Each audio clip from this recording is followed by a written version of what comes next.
After the super fast Silverstone and Spa, we get to the much slower and trickier Hungary ring circuit.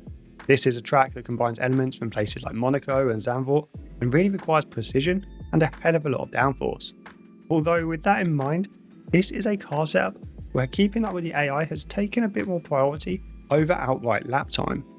Typically, to get the fastest lap time around Hungary in time trial, you'll want to run your setup with 50-50 wings.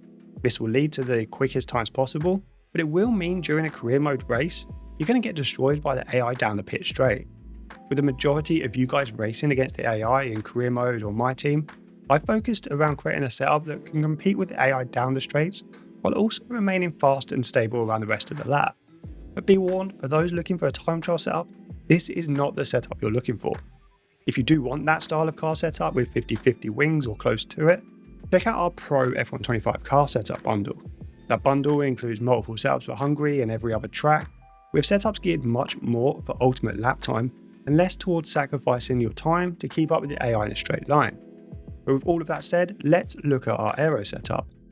I've not gone down that normal approach of 50-50 wings, instead I've gone as low as 36-36. This does let you race the AI down the pit straight and into the first corner, and I know from your comments that you guys really value a setup that is slightly more low downforce.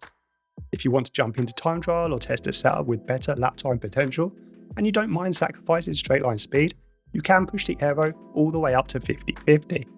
Hungary is a circuit with a lot of slower corners, and traction out of corners such as 1, 2, 7 and 12, just to name a few, can be hard to come by. For this reason, I've set the on differential to 50% to really help you limit wheel spin as much as possible.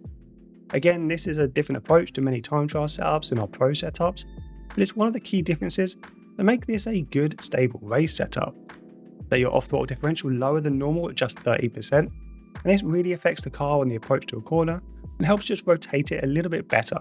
With the geometry, you've guessed it, left, left, left, left again. And then like with many car setups, I've set the front suspension to 41, but I have bumped the rear suspension up slightly to 4. Being low will aid with traction, but bumping it up slightly just allows for a little bit more rotation mid-corner, and that can be important around some of the longer radius turns you're going to find around Hungary. For the anti-roll bars, I flip things on the head, all in the name of stability. Go with a super high 17 on the front and just 15 on the rear.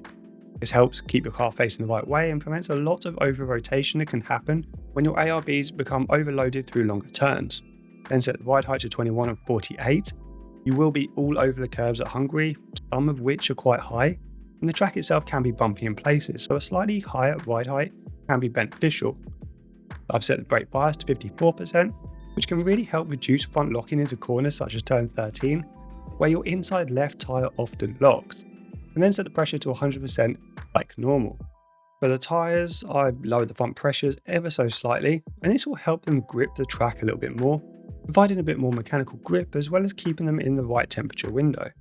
And bump the rears right to maximum as they're going to heat up super fast. And this rounds out our recommended Hungary car setup.